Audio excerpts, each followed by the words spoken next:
Today, I'm going to be talking about applying behavior science or behavioral science to marketing. And I find this a really fascinating space because marketing is all about changing the decisions that our customers and consumers make. Behavioral science is all about understanding how people make decisions. So there's this beautiful connection, I think, between behavioral science and marketing that not many marketers are taught about and not many marketers speak about, but I feel like you can learn a lot about. So that's what I'll be talking about today. But before I do, just a quick introduction of myself. So as Kevin said, I'm Phil. I'm a senior product marketer at a company called Hotjar. And the reason I hopefully am a little bit qualified to talk about behavioural science is I host Nudge, which is the UK's largest behavioural science and marketing podcast. It's the top UK marketing podcast with over 175,000 downloads. And on that show, I spend loads of my time talking to consumer psychologists and behaviour science. These are people who attempt to understand how we make decisions, why we pick the things we do, and they've helped me better understand how our brains work and apply all of that to marketing. But to kick off today, I'm going to potentially say something a little bit controversial, potentially say something that marketers in the room will not agree with, and that is that I can find marketing to be incredibly dull at times. And it's something I don't like to admit as a marketer, but marketing can be incredibly glib. It is so intensely focused on highlighting positives that all too often it comes across as superficial.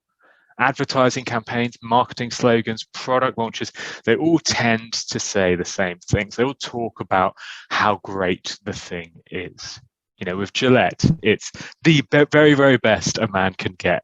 With KFC, it's finger licking good, and with Coca-Cola, you're opening happiness, and it's all very positive. And I'm not surprised that marketers have taken this view. If you want to get someone to buy something, it makes sense to talk about how great that thing is. It makes sense to highlight all the positives. This is the conventional wisdom that we're brought up with. If you want to convince your friend to go out on a date with a work colleague, you're going to tell them all the benefits, all the pros about that work colleague. You won't tell them that they put tuna in the office microwave or something like that. But is this approach right? Is it as effective as it could be? Because I think, and I'm pretty sure a lot of you will agree, that deep down, a lot of people aren't drawn solely to positive things. And no, on occasion, we actually prefer negative things. We're drawn towards negative things. And there are lots of examples about this in the world. And this is around something called the negativity bias. It's the idea that we're drawn towards negativity. We're more likely to pay attention to it and recall it. And you will notice it when you open up your news app on your phone. And I wrote this talk a month or so back, so before a lot of the things that's happening today, and this is very prevalent today, of course, but has been prevalent on news apps for decades. They know that people in general are more likely to click on negatively titled news articles because we have this negativity bias. We're drawn towards them. YouTube channels, they make fail compilations to get millions of views, whilst things like success compilations don't really exist. But one of my favorite examples of the negativity bias is something called Shit London Guinness. And excuse me for swearing on a Friday lunchtime, but hopefully you'll get a laugh out of this page because it shares some of the worst pints of Guinness people have been served in London. If you like Guinness, then this page really will make you, well, it will make your skin crawl. It's really bad, but it's got, if you look at it, 100,000 followers, a huge number of followers. What's fascinating about that is it's highlighting this negativity bias. We're drawn towards negative things. We want to see these poorly porn Guinnesses. Whereas if you look at the UK, Guinness's UK's own account, it's got 10 times less number of followers. So people are drawn towards these negative things. And we're not often drawn towards the positive applications of the same thing. And yet, if you were head of Guinness's marketing campaigns, you'd get laughed at if you were suggested that you talked about that your product's negative. You'd get told to go away if you suggested that we should highlight some of the negatives that our brands have. And I think that's a bit of a shame. Because if you told McDonald's to change their slogan from "I'm loving it" to "I've only got £4, so this will have to do," well, you would get kicked out of the boardroom. You would get told to go away. But I really think it's a shame because I think it's marketing based on what marketers think works rather than what actual science tells us. It's marketing that's based on opinion and not fact. It's marketing that's based on experience and not science. Because if we focus on understanding who the people are who view our ads and how they make decisions, we might not laugh at this suggestion for a new McDonald's slogan. We might actually embrace it and think it's a good idea due to the negativity bias. But I'm going to get on to all of that later on, and let's start by taking a bit of a step back and looking at the importance of behaviour science in the first place. And one of the reasons I think it's so important is because of this. Most marketing decisions in general are based on gut instinct. So according to Forbes, more than 50% of major decisions a marketer makes is based on nothing but experience, gut instinct alone, not even data, not even science. So we tend to opt towards making decisions based on whatever we think might work, rather than really analysing the problem and making suggestions on what might be best. And this sort of leaves us in this world of almost a madman era. We've got a lot of data, and we've got a lot of stats, and we've got a lot of evidence, but we don't often use it. All too often we're making decisions based on what we think might work, based on our gut instinct, rather than applying laws, science, principles to our work. But the thing is, I think we can apply a bit of science to marketing. I think we can apply a few laws. I think we can apply things that can genuinely improve the impact of our work. And we can do that if we take a look at behavioral science, if we take a look at how the brain works. Because psychologists for the last 100 years have spent heaps of time and heaps of money and heaps of research figuring out how we make decisions. And in doing that research, they've discovered hundreds of biases that all of us fall foul to, all of us have and can't get rid of due to our evolutionary traits. And as marketers, if we try to understand these biases, we can improve the marketing we create. So I'll give a few examples to convince you if you need convincing. And we'll start with a bias that many of you will know exists, which is social proof. Now, social proof is the idea that you follow the actions of others. So if you're walking down the street and you see a bunch of people looking into a shop window, you will look into that shop window as well. If you're on holiday in Spain and you're trying to decide what restaurant to go to and you see a bunch of people sitting outside at one restaurant, chances are you'll pick that restaurant over the empty restaurant. That's social proof in practice. But it can be applied to our marketing in lots of ways, simple ways and really complex ways. And I'll start with just a simple way of how impactful it can be on marketing. So Richard Shotton, who's an applied behavior scientist and author of the book called The Choice Factory, he wanted to test out social proof for himself. So he went into his local London pub, I think in southeast London, and he asked the barman, what is the best selling beer at your pub? This sounds like the start of a joke. Richard Shotton walks into a bar, but it's not. It's the start of an experiment, because he asked the barman, what is your best-selling beer? And the barman pointed out the ale that was best-selling from the previous week. And then Richard said, I would like to run an experiment. I'd like you to record all the sales you had on the previous week and then record all the sales you have for this week, but we'll have one twist. We'll put a sign next to the beer that is best-selling, which simply tells people this is the best-selling beer this week, and then we'll compare sales before and after. Richard wanted to see if just simply showcasing to people that this beer was popular could implement the social proof bias and encourage more people to buy it. It turns out it does. Adding that sign increased sales of that beer by 2.5 times in the following week compared to the week before. And what's interesting about this is it's not like the sales of other beers went down. They stayed the same. It's just more people bought that beer on top of what they already would have bought. So sales in general of the pub went up. And that's the power of social proof. Let's do a different example, the endowment effect. Now, the endowment effect is the idea that we want to finish tasks that we have already begun. So if you're writing an email towards 5 p.m. on Friday, if you've started to write that email, you will probably finish it. You'll probably continue it and get it done and send it off before the clock strikes 5 on Friday. But if you haven't started it, if you haven't started that task, it'll be a lot harder for you to finish it because of something called the endowment effect, which is this idea that we try to finish tasks that we've already begun, tasks that we have ownership over. And a great example of this comes from a study from 2006, which was done with coffee shop loyalty cards. And in this study by Nunez and Dres, they gave 2 loyalty cards to 2 sets of participants. One loyalty card, that's the one on the left, had only 7 stamps that you needed to collect. The other loyalty card, the one on the right, had 9 stamps that you needed to collect. But the twist was that the one with 9 stamps had the first 2 stamps plugged in. So, statistically speaking, if you look at the world of economics and look at these cards from that point of view, these cards are basically identical. They both have 7 stamps that you need to collect. So you would assume that the people who get these cards would act in the same way. After all, they both need to buy 7 coffees to get a free coffee. But we have these biases that we fall to. We're not rational thinking consumers, we're irrational. And when people are given the card which has 2 stamps plugged in, when the task has already begun, the endowment effect kicks in and people are 82% more likely to continue coming back, continue purchasing coffees, and actually end up getting their free coffee. It's another great example of how behavioral science can be applied to marketing to have a real business impact. Let's look at another one, loss aversion. And this is one of my favorites. Loss aversion is the idea that losses loom larger than gains. So Nobel Prize winner Daniel Kahneman in his book Thinking Fast and Slow helped popularize this. He showed that losing £100 actually feels worse than gaining £100. Losses feel worse than gains. And there are some interesting ways you can apply this in your marketing. And nobody does it quite as well as Amazon. See, when you try and leave Amazon, they use some really smart loss aversion messaging. I should say Amazon Prime here specifically. And they used it on me, and it made me really hard for me to leave. I wanted to stop using Amazon.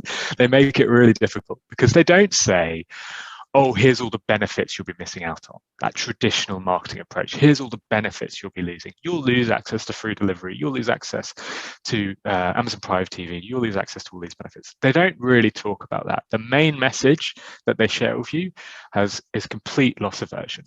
They tell you about all of the savings you have made, all of the savings you've cashed in on, and show that you'll be losing those savings in the future. So they say, Phil, you have saved £313. I was shocked when I saw that. That's actually how much I'd saved. I didn't think I'd used it that much. You've saved £313 in delivery fees since August 2019 being a Prime member. Are you sure you want to cancel? And that loss aversion messaging, highlighting the things that I'll lose out on, making me feel connected to those losses, makes it much harder for me to leave. And according to Richard Chataway in his book Behavioural Business, this effect, this line that they use in when you try and leave Amazon Prime, had a 42% reduction in churn compared to the control. So another great example of behaviour science applied to marketing. I'll do a quick one, which many of you will know about, anchoring. So anchoring is the idea that when we are trying to make a decision about something to buy, and we don't have much information about that thing that we're trying to buy, we get anchored to an initial piece of information we see. So, for example, if you're shopping in a place you've never shopped before, in a country you don't know, with a language you don't understand, you'll get anchored to messages that you've seen. And I think a great example of this comes from a study which was in Phil Barden's book Decoded, and it's a wonderful study because it's kind of hilarious. It was when the Snickers team decided to sell their ice cream products. So many of you will know that Snickers is a chocolate bar, but they also sell an ice cream version of their chocolate bar. And Snickers wanted to do some marketing in supermarkets on the freezers with a sign saying "Buy Snickers for your freezers" when they introduced it. So they put these big signs up and they measured the sales. Turns out when they put up the sign "Buy Snickers for your freezer," customers tended to buy 1.4 bars of Snickers. How great is that? Marketing works, eh? If you tell people to buy something, they might actually go and buy it. That's fantastic. But what happens when you apply a bit of behavior science? What happens when you use an anchor? So they did use an anchor. They decided to use a ridiculous anchor. They said, buy 18 Snickers for your freezers. This is ridiculous. Nobody was buying 18 before. Nobody should buy 18 Snickers for their freezer. It would take up too much space. You don't need that many. But they trialed it. It was irrational. It was something that shouldn't work. And yet it did, because when they added those 2 digits to that message, people almost doubled the amount of Snickers they bought for their freezer. Now customers were buying 2.6 bars. We'd anchored to things. We make decisions based off those anchors. I'm going to give you one more before I go into a little bit more detail about one, because it's one that people always ask me about: scarcity. We value scarce resources. The day the Concorde announced they would stop flying, within 6 months between New York and London, the sale of tickets of those flights went up tremendously. As soon as that resource became scarce, people wanted to buy it. Glastonbury lineup came out today. I'm sure loads of people who have tried to go to Glastonbury before know the value of scarce resources. You're willing to spend hours refreshing a computer to try and get a ticket to something which is scarce. You wouldn't do the same for something which is not. And scarcity is hugely impactful for marketers and can be very impactful, especially compared to some other messages you could try. And a fantastic example of this comes from KFC Australia. And KFC Australia had a unique deal that they were bringing to market. The deal was very simple. Chips for $1. In Australia, that's quite good value, basically chips for around 50p. Here in the UK, very good value, very good offer. They wanted to find the one message that would be most impactful at selling chips for $1. So what they did, and remember KFC is owned by Yum Brands, which spends billions each year on their marketing. So they've got lots of copywriters, they've got lots of agencies to write for them. They got all of the best copywriters in the business to come up with ideas for how we could promote chips for $1. They wanted to find the very best bit of copy to trial. And so they came up with all these examples. The Colonel has never been so generous, chips for $1. Don't go hungry, chips for $1. Oz's favorite chips for just $1. Loved from Perth to Brisbane, they're just $1. All these different examples, all these creative ways that you could pitch chips for $1. And they tested every single one of these messages on Facebook ads to see which one drove the most clicks and to see which one drove people to action the most. What's incredible, the message that won was none of the creative stuff. It was none of the storytelling.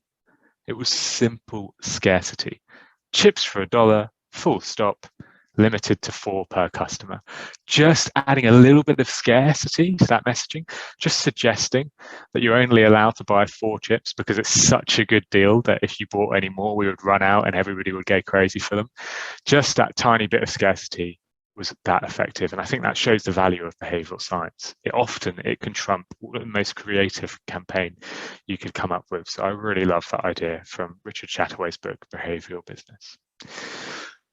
But today I want to spend a bit of time talking about the pratfall effect, because it's an effect that I think is fascinating, and it links back to what I was saying at the start about the negativity bias. So the pratfall effect is this bias that shows that we're drawn towards things that aren't perfect.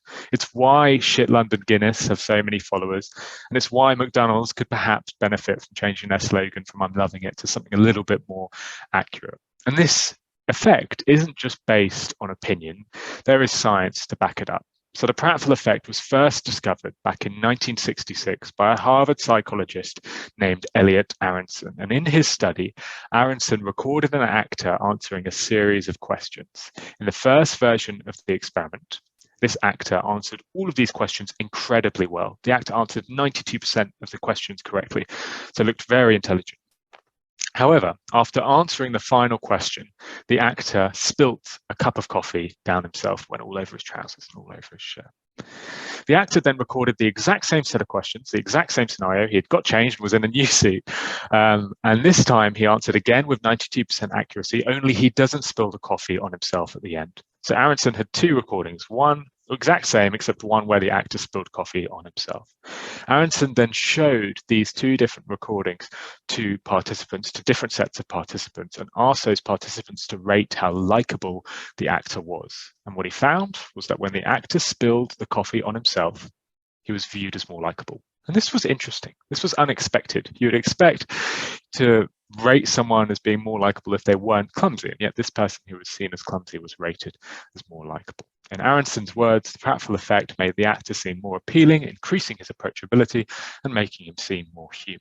And there's all sorts of interesting ways this pratfall effect can apply to other scenarios as well. So a similar study was carried out at Swansea University in Wales by Joe Sylvester. And this time, the researchers here looked at the effect of using the pratfall effect in job interviews. So they looked at how admitting to past mistakes in an interview might make you more or less likely to get the job.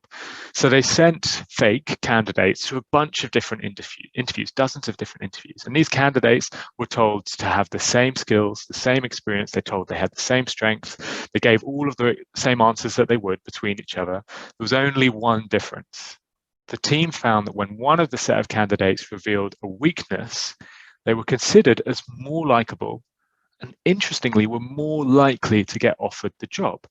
Highlighting a weakness, highlighting a flaw, contradictorily, irrationally, made you more likely to get a job. Now, conventionally, this shouldn't work. We should pick people for jobs that don't appear to have weaknesses, and yet it's not the case. And I'm sure all of you are sort of nodding along, being like, yeah, you don't want someone that's perfect. We do prefer people who show a bit of vulnerability. We can see how that works. But this isn't just the case for people, it's the case for products as well.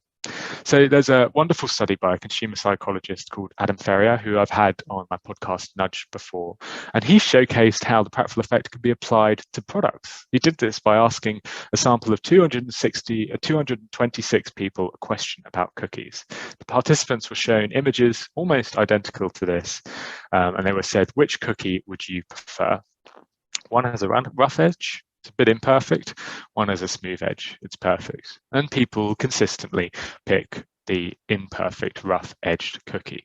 The Pratfall effect didn't detract from the appeal of the cookie, it actually increased the appeal of the cookie. And the problem is, marketing these days that highlights imperfections, that showcases our flaws, is really few and far between. It's really hard to come across. Historically, there's been some fantastic examples. So Buckley, US cough medicine, since the mid-80s, have been using this wonderful slogan, which is, it tastes awful and it works, highlighting a negative about themselves to showcase the strength. It tastes awful, so it must work. And this marketing slogan must be working for them because they've kept it for the last 40 years. Another great example, which unfortunately hasn't been kept, is Listerine. Back in the 70s, they ran a poster ad that read, I hate it, but I love it. Let me tell you, it tastes lousy, but that's why it works so good. It's refreshing to see examples of this, to see brands highlighting negatives, and it really stands in contrast to some of those examples I showed you at the start, like the best a man can get or finger licking good. But there are some examples in modern day of brands doing this, and one of my favorites actually comes from this ad, which is for Snowbird Ski Resort, and it was originally only published in magazine. But people liked this ad so much that they started sharing it on social, and someone wrote a Medium article on it, and it took off. According to Google, this image of an ad which was only ever published in one magazine has now been published over 5,000 times online. Why? Because it highlights negativity. It says 1 star, too advanced. I've heard Snowbird is tough. It's a tough mountain, but this is ridiculous. Felt like the trail was steep, littered with tree woods. How is anybody supposed to ride in that? Not fun. And yet this ad, which highlighted a flaw about the ski resort, was probably the most successful ad that any ski resort has ever done, at least in that area. And I think all of these ads are brilliant because they play on the Pratfall effect, this idea that we like imperfection, and they capture our attention because of it. We're so bored of seeing endless positivity in marketing that a little bit of negativity actually captures our eye. But I'm well aware that this is my subjective opinion. I would have a really hard time convincing Ibis hotels to create an ad which stated that their breakfast was crap but cheap. It's really not easy to do this as a marketer, right? And I felt like I needed to prove it for myself. So I wanted to collect some data for myself. I wanted to see if the Pratfall effect really does capture attention. So I decided to run my own test, one that showed that the Pratfall effect wasn't just a gimmick, that it was a bias that is so effective that you can create whole marketing campaigns around it. And this ad would be to promote my podcast Nudge, so I could really see if the effects worked or not. So I decided to pick Reddit to run my test, and in the test I created 2 different Reddit ads. The first ad was the sort of traditional textbook marketing. This is what we're all told in marketing school. Talk about your product positives, talk about your benefits, talk about the good things why people should purchase your product. It stated 5 reasons why you should listen to Nudge. Number 1, you'll learn science behind great marketing. Guests include all these wonderful people. Has 100,000 downloads at the time and 125 5-star reviews. Episodes are 20 minutes long with no fluffs, and you'll learn marketing science that you can replicate. Sounds like a JML advert. And I'll admit, this is not the most creative copy, right? It's not wonderful, it's not creative, but it is what the textbooks tell us to do. This is what we are told to do as marketers, highlight your benefits. And I created a variant. a pratfall-inspired version. So this is advert number 2. This one is inspired by the pratfall effect. And it said 5 reasons why you shouldn't listen to nudge. Number 1, you'll realize how useless your marketing degree was. Number 2, episodes are packed with examples. You might get a headache. Number 3, you'll piss off your colleagues with your great new ideas. Number 4, it's only 20 minutes, which isn't ideal for long car journeys. And number 5, you'll learn marketing science, not LinkedIn guru wisdom.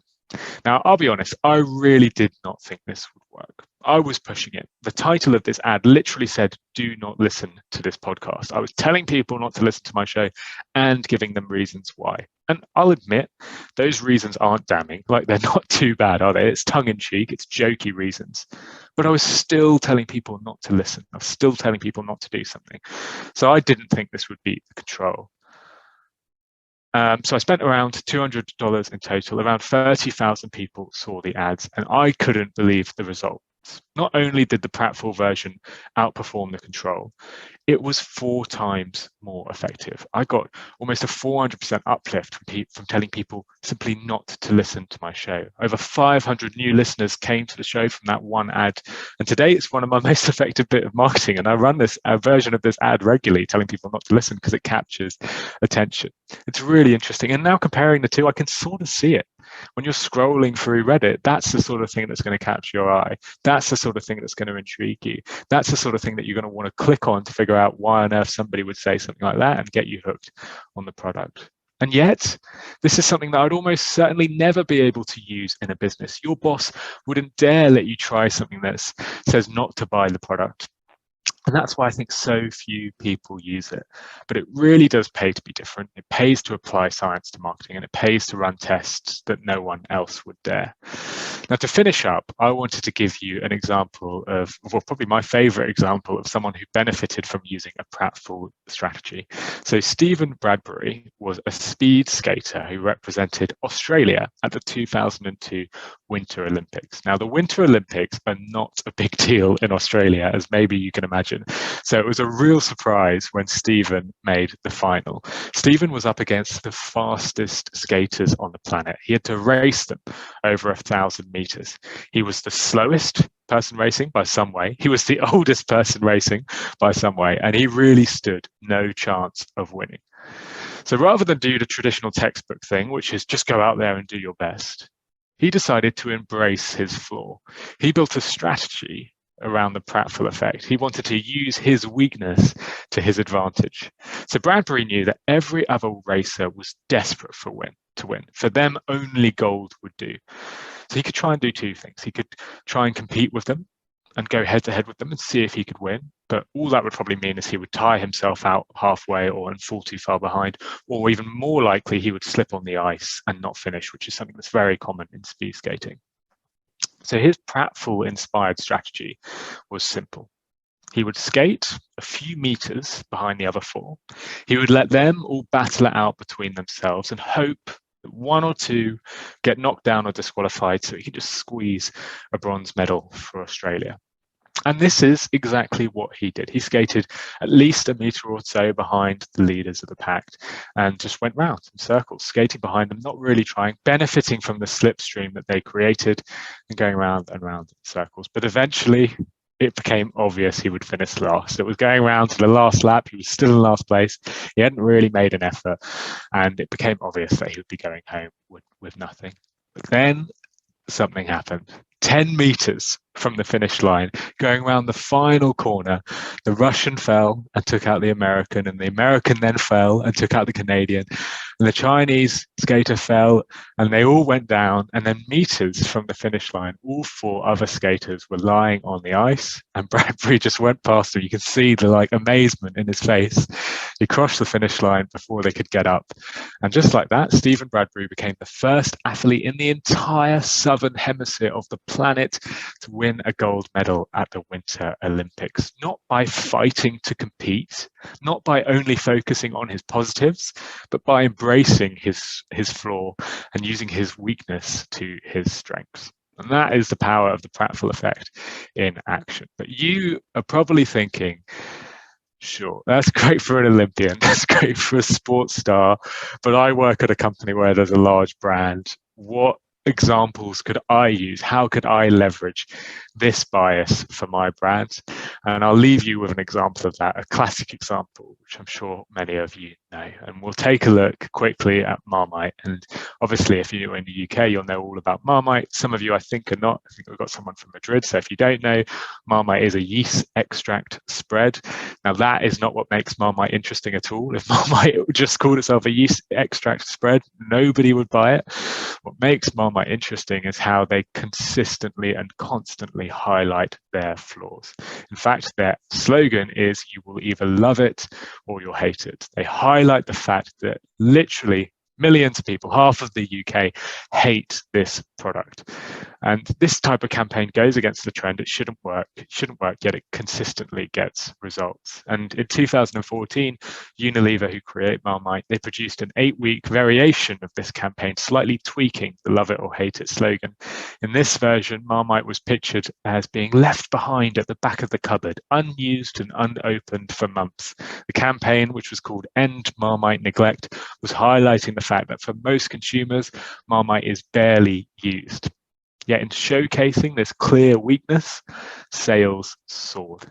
The brand saw a 14% increase in year-on-year sales. They generated an additional £37 million in revenue. And the advert itself helped Marmite bag the 2014 Brand of the Year award at Marketing Week's Engage Awards. Now, that is the power of applying science to marketing and avoiding the typical conventional stuff that maybe some of the marketing textbooks tell us to opt for. There's real value in looking at how people make decisions. There's real value in really understanding why people do the things they do, and then approaching that and taking that wisdom and applying it to marketing. Because ultimately, it will help you better understand what makes marketing great. It will help you improve the work that you do. And if you want to learn more, if you've enjoyed this show, if you've enjoyed listening to me, then please do go check out Nudge Podcast. It is, Catherine at the start gave me some lovely social proof saying it was her most listened to podcast, or at least the podcast you listen to a lot. So that's wonderful social proof that I can use to make you want to go and listen to it. But it is a show that hopefully you'll go and check out. It's only 20 minutes long. Every week, every 2 weeks, I go and speak to a behavior science expert and apply some of the learnings, just like I've done today, to marketing. So go check that out. You go to nudgepodcast.com to check it out, and then subscribe wherever you listen to podcasts. And you can also follow me on social as well. I'm Phill Agnew, or P_Agnew on Twitter. So you can find me on there, and I'll share lots of interesting stuff about behavior science on those platforms too.